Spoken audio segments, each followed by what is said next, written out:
Welcome to the Thrive in Fashion podcast, where we explore the role of the fashion buyer, the knowledge and skill sets required for success, and the impact of the role in your retail business. In each episode, you will learn about industry best practice and how the buyer's role is evolving in this ever-changing, fast-paced industry. And now, here is your host, a fashion industry expert with over 20 years of experience, Elisabeth MacHale. Buying is the lifeline of retail, and success as a buyer is determined by results.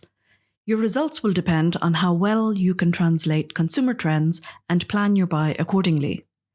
And this requires that the buyer has an insight into who the consumers are, what they buy, and why they buy.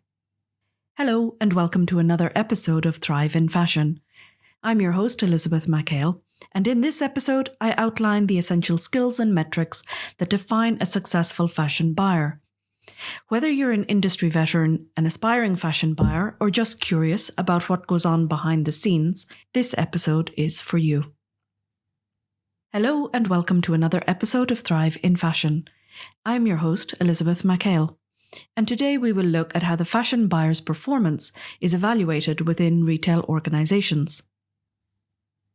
Understanding how your performance is measured is not necessarily something that you think about when you're planning your career as a fashion buyer.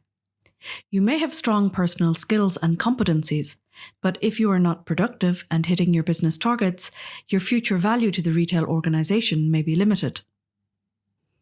Let's take a look at the following categories and the metrics or indicators that are monitored.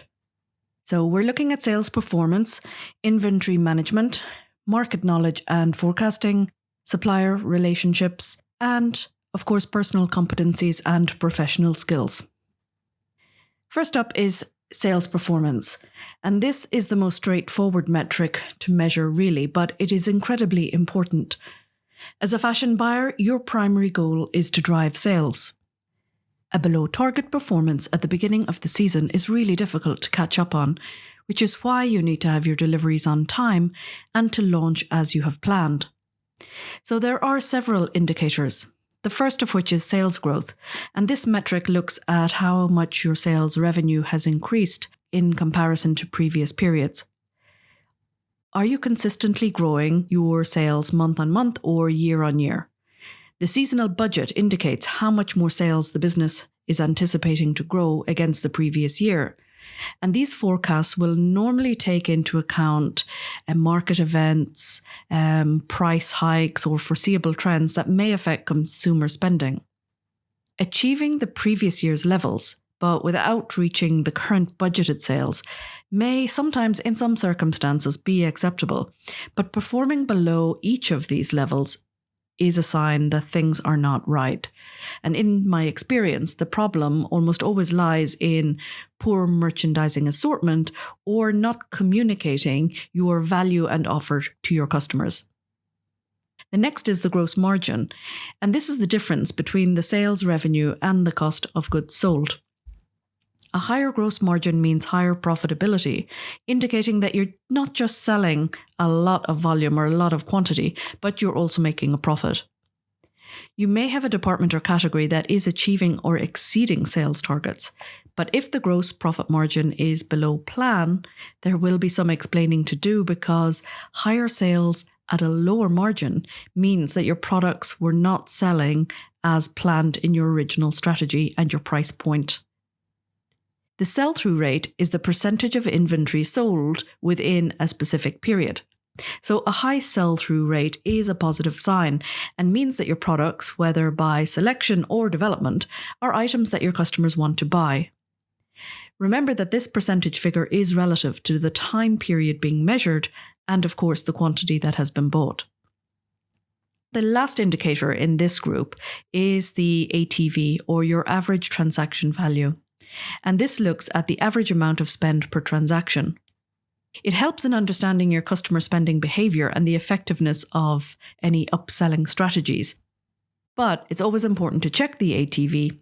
For example, if you see a sudden surge in sales on a particular product, in one of my previous buying roles, when checking sales figures on a Monday morning, I might see a style that had jumped in sales until I delved further in, only to understand that the retail price had been reduced over the weekend in a number of stores where it was not selling as planned, thus contributing to the high jump in sales. Next is inventory management. And this is all about how well you handle the stock that you've bought. Effective inventory management means less wasted stock and more profit. Having too much stock is as much of a problem as having too little stock, and suggests potential issues with planned stock forecasts or perhaps changes in consumer preferences that were not anticipated. It results in having to potentially use promotions or discounts to move this excess stock, and thus your profit margin takes a hit. It's all connected. The higher the stock turn, the better your products are performing. Your sales will be strong and your customers will be happy as they're liking your products and buying at full price, and you won't have the same problems with stock building. Inventory management is really important, especially if you hit a tough trading period. Trying to manage slow sales and high stock levels is a nightmare that you want to avoid as a buyer. Your hands are tied, as your cash is tied up in stock that is not selling, and your shop floor lacks the newness it needs to draw your customers in and drive sales. The indicators that relate to inventory management are the following. The first is stock turnover ratio, and this measures how quickly that you can sell and replace inventory. Basically, how many times inventory is sold and replaced over a specific period. The higher, the better, as it indicates strong sales and effective buying. A high turnover rate suggests efficient inventory management and strong demand for your products.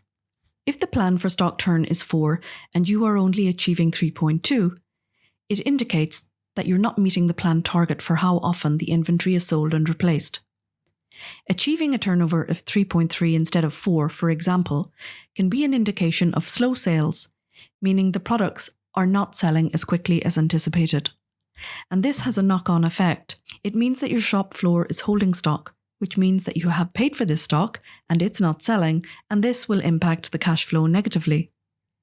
If it is fashion apparel, then the longer the stock sits unsold on the shop floor, the greater the risk of the styles going out of fashion or off trend, and it can be difficult to shift even at a discounted price. It makes it difficult to bring in new stock as there is no room on the shop floor to display it. Next is OTB, or open to buy. This actually deserves a whole episode to itself, but for now I will emphasize its importance, and as a buyer you need to know how to read these numbers. This is your budget for purchasing new inventory, and proper management of OTB ensures that you're not overstocked or understocked. Well, that's the ideal. It's also where you monitor your stock on hand and your stock cover. These numbers will indicate efficient or inefficient inventory management. And the last in this section is markdown percentage. This is the percentage of revenue that is given to markdowns. The aim is to ensure that the markdowns are not excessive, as it affects the profit ultimately of the business. But every retail business sets a target of a markdown percentage, as it's impossible to sell all your stock at 100% sell-through without the need to mark down. Particularly when a product line sells down, the sizes become broken, and then it loses its presence on the sales floor. A lower markdown percentage indicates that you're buying the right products at the right quantities, they're selling through, and minimizing the need for discounts. The next group of metrics relate to market knowledge and trend forecasting. In order for those previous metrics I spoke about to work, being able to predict and respond to trends is crucial for a fashion buyer. Here are some to gauge your market knowledge and trend forecasting skills. Trend accuracy is your success rate in predicting and capitalizing on fashion trends. If your selected products or developed products frequently become bestsellers, it's a sign of good, strong trend forecasting. Timing is also important, and again, this comes back to knowing your customers and knowing when they will be ready to accept new trends. Market analysis is more than a review of what your competitors are doing. It is also about capturing market share. Comparing your performance against competitors helps you understand your position within the industry. It's important to check if you're capturing a larger share of the market or not. And customer feedback. Utilizing your customer feedback either directly or indirectly keeps you customer-centric as a buyer. Listening to and using customer feedback and data to inform your buying decisions contribute to building successful product assortments. Next is your vendor and supplier relationships. Having strong relationships with vendors and suppliers are key to securing best products and prices. And here's how you can measure this. The first is vendor performance, where you evaluate the quality, reliability, and delivery performance of your suppliers. Are they consistently meeting your expectations? They are just as invested in the successful outcome of your sales and products as you are. You can also measure your success in negotiating favourable terms, prices, and conditions with your suppliers. Better deals mean better margins. And having a range and diversity of suppliers can mitigate risks and offer more variety. This is an important aspect of a resilient supply chain. Next, we come to personal competencies and professional skills. A successful fashion buyer must possess a range of personal and professional skills. These are actually skills and competencies that you develop as you progress in your career. For fashion buying, there are a few key ones. The first is analytical skills. This is your ability to analyze data, trends, and financial reports to make informed decisions, and it is really crucial for buying and inventory management. Strong negotiation skills can significantly impact your profitability. Being able to secure the best terms, prices, and conditions with your suppliers is key. And skill negotiation can also foster positive long-term relationships with your supplier and help in obtaining products at competitive prices and ensuring better margins and value for the company. Not only that, there are times where you can get into a really tricky situation and your relationship or strong relationship with your supplier is something that you may need to fall back on. Effective communication skills are crucial for fashion buyers to ensure clear and effective collaboration with both internal and external partners and suppliers. Within the organization, it's important to ensure that your marketing, sales, merch, and supply chain teams are aligned with your buying strategy. Clear communication reduces the risk of misunderstandings and costly errors and helps to accurately convey your market trends, product requirements, and quality standards. When it comes to decision making, the fashion industry moves really quickly, and so must you. Your competence in making timely and well-informed purchasing decisions is key to ensuring profitability of your products. Being adaptable to the changing market conditions and trends is also another great trait. A buyer should be flexible and responsive because fashion is ever evolving. Having a deep understanding of product knowledge and overall fashion landscape really helps to make informed decisions that will resonate with your target market. Skills in managing and optimizing your buying budget and staying within budget while securing the best products is another critical skill. Lastly, I just want to mention the broader impact of the buyer's role within the organization. This can mean your effectiveness in working across other departments, so cross-functional collaboration with your marketing and merchandising teams to achieve your business goals, along with innovative initiatives, which means introducing new ideas or products or processes that drive business growth. Innovation can set you apart in the competitive market. And one more thing, as you do develop in your career and progress from a buyer to a senior buyer and head up a buying team, it's really important that you keep in mind your people and how you're going to develop and coach and mentor those junior buyers who will be the leaders for tomorrow. So from sales performance to inventory management, market knowledge, vendor relationships, and personal competencies and strategic impact, each of these are the areas that play a crucial role in shaping a successful fashion buyer and the metrics with which they are measured.